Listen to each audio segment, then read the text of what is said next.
കിടപ്പ് രോഗികൾക്ക് സൗജന്യ ഭക്ഷണം നൽകുന്ന പദ്ധതിയിലേക്ക് ധനസഹായവുമായി കോതമംഗലം SBIയിലെ ജീവനക്കാർ 1,39,000 രൂപയാണ് താലൂക്ക് ആശുപത്രിക്ക് ഇവർ കൈമാറിയത്.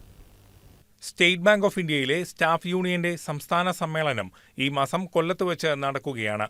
ഇതിനോടനുബന്ധിച്ച് കേരള സർക്കിളിന്റെ എറണാകുളം, ഇടുക്കി ജില്ലകളിലെ ജീവനക്കാർ ജീവകാരുണ്യ പ്രവർത്തനങ്ങൾക്കായി ധനസമാഹരണം നടത്തിയിരുന്നു. ജീവനക്കാരിൽ നിന്നായി 1,39,000 രൂപയാണ് സമാഹരിച്ചത്.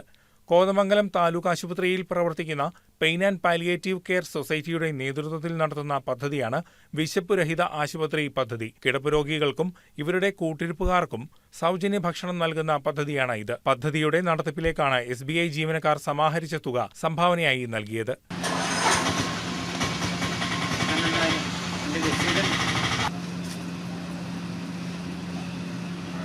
കോതമംഗലം താലൂക്ക് ആശുപത്രി ആസ്ഥാനമായി പ്രവർത്തിക്കുന്ന ഹങ്കർ ഫ്രീ പ്രോജക്റ്റ് എന്നുള്ള ഈയൊരു ഉദ്യമത്തിലേക്ക് സ്റ്റേറ്റ് ബാങ്ക് ഓഫ് ഇന്ത്യയിലെ ജീവനക്കാരുടെ, തൊഴിലാളികളുടെ ഒരു ചെറിയ സഹായം ഇവിടെ എത്തിക്കാൻ സാധിച്ചതിലുള്ള സന്തോഷം ഞങ്ങൾ പങ്കുവയ്ക്കുകയാണ്.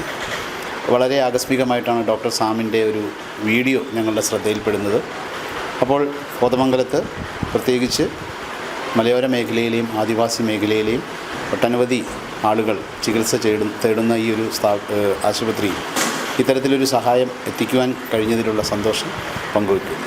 താലൂക്ക് ആശുപത്രി സൂപ്രണ്ട് ഡോക്ടർ സാം പോളിന്റെ നേതൃത്വത്തിൽ പദ്ധതിയുടെ പ്രവർത്തകർ യൂണിയൻ ഡെപ്യൂട്ടി സെക്രട്ടറി സുമേഷ് ജിയിൽ നിന്നും തുക ഏറ്റുവാങ്ങി. ബ്രേക്ക്ഫാസ്റ്റും ഡിന്നറും ലഞ്ചും ഞങ്ങൾ 3 നേരം ഭക്ഷണം കൊടുക്കുന്നുണ്ട്. അപ്പോൾ ഈ 3ാം വർഷത്തിലേക്ക് കടക്കുന്ന സമയത്ത് നമുക്ക് വലിയൊരു സഹായം ലഭ്യമായിട്ടുണ്ട്.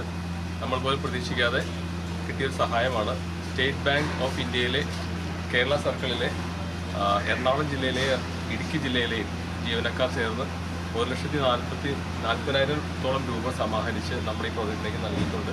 യൂണിയൻ ഭാരവാഹികളായ Rajeev MP, Sajith M, palliative society president Abraham EV, secretary PK Manikuttan, treasurer Kuriakose Jacob, joint secretary Mathew P Jacob, executive committee അംഗം ബിജോയ് PS തുടങ്ങിയവർ സന്നിഹിതരായിരുന്നു. News desk KCV news.